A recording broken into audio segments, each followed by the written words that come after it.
Bonjour, bienvenue au Balado des Curieux. Avec vous, c'est Agatha, votre animatrice. Et aujourd'hui, je vais vous présenter nos journalistes.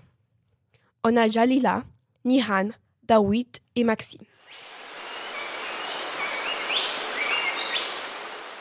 On va commencer avec Nihan qui va nous parler des attaques du tigre Sumatra. Un tigre de Sumatra a causé la mort d'une travailleuse dans une plantation de palmiers à l'huile. En Indonésie, les humains et les animaux souvent liés à la déforestation. Mercredi, Jumiatik, âgé de 30 ans, a été retrouvé sans vie dans cette plantation de la province de Rio, sur l'île de Sumatra, présente des blessures graves au cou et aux jambes. Parfait. Maintenant, est-ce que vous pouvez me dire l'habitat du tigre Sumatra? Le tigre vit dans les forêts tropicaux humides en Indonésie. OK, merci, Nihan. Dawit, est-ce que vous voulez ajouter les caractéristiques physiques du tigre? Oui. Le pelage du tigre Sumatra est beaucoup plus foncé et contient des rayons plus épais que celui du tigre Java. Les rayures du tigre ont tendance à se finir en taches. Il y a des petites taches noires. Le tigre Sumatra est 148 cm pour les mâles et 130 cm pour les femelles. Merci, Dawit.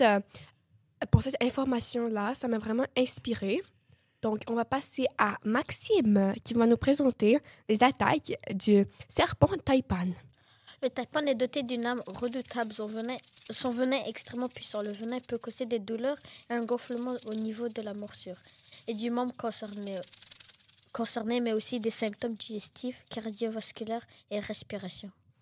Merci. Est-ce que vous pouvez aussi m'expliquer les caractéristiques physiques du serpent taipan?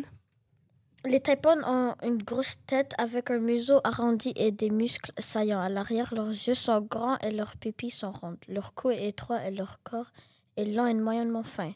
Leur couleur varie de beige en passant par le brun. Les taipans sont des créatures solitaires et diurnes. Et il est le plus actif tôt le matin, passant son temps à se prélasser au soleil et à chercher de la nourriture. Ils passent le reste de la journée dans des abris par temps plus frais. On peut également les voir dans l'après-midi. Le taipan est carnivore. Il se nourrit principalement de petits oiseaux et des rongeurs comme les rats et les souris qu'il tue par attaque surprise. Merci, Maxime. Donc, Dawit, est-ce que vous aussi, vous voulez encore une fois ajouter quelque chose à propos de ça, comme l'habitat?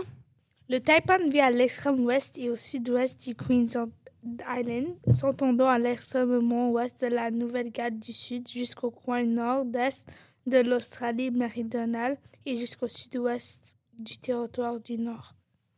Merci d'avoir parlé de ce grand reptile. Maintenant, on va passer à Jalila, qui va nous présenter le scorpion.